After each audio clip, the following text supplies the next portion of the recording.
Hey everyone, this is our second video for week 7. So we're going to talk about the outline for here for just a second.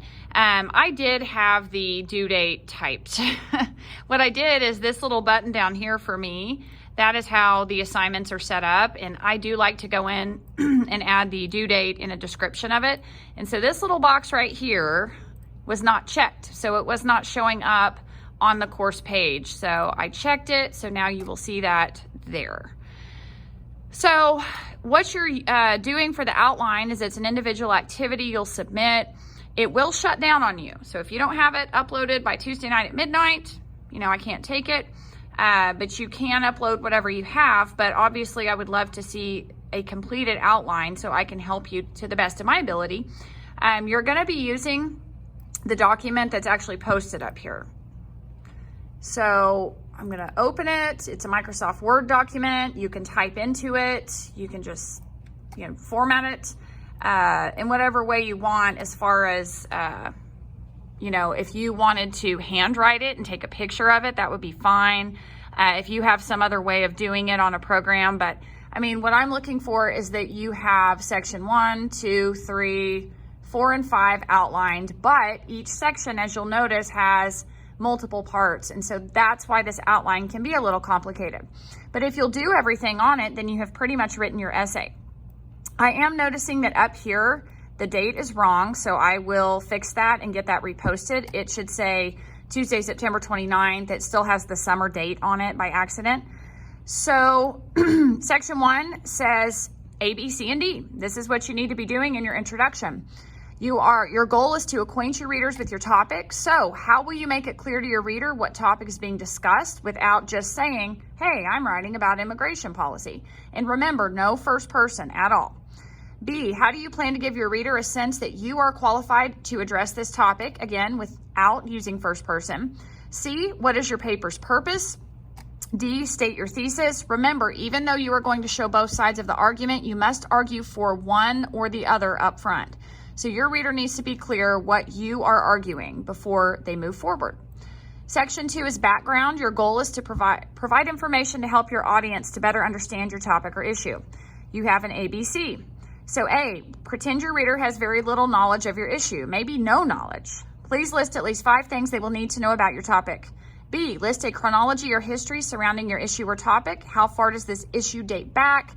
How long has it been a problem or controversial? How has the issue evolved over time? And then C, what are some questions your reader may have about your topic that will need to be addressed either here or in the evidence section? When you get to section 3, evidence, your goal is to offer logical, well-chosen examples and data to support your main claim or argument.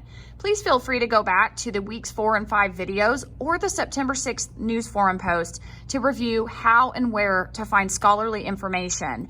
But I believe our library's databases, EBSCOhost, and Opposing Viewpoints and Context are going to be your best resources. So A says list at least 3 reasons that support your side of the argument. Save your strongest reason for last. You can separate these 3 reasons into individual body paragraphs. So if I ask you why your side is right, what would be your basic reasons? And then on B, you're going to list 2 sources that will help you to prove your side of the argument. And I would like to see as much information as you can give me about those sources now.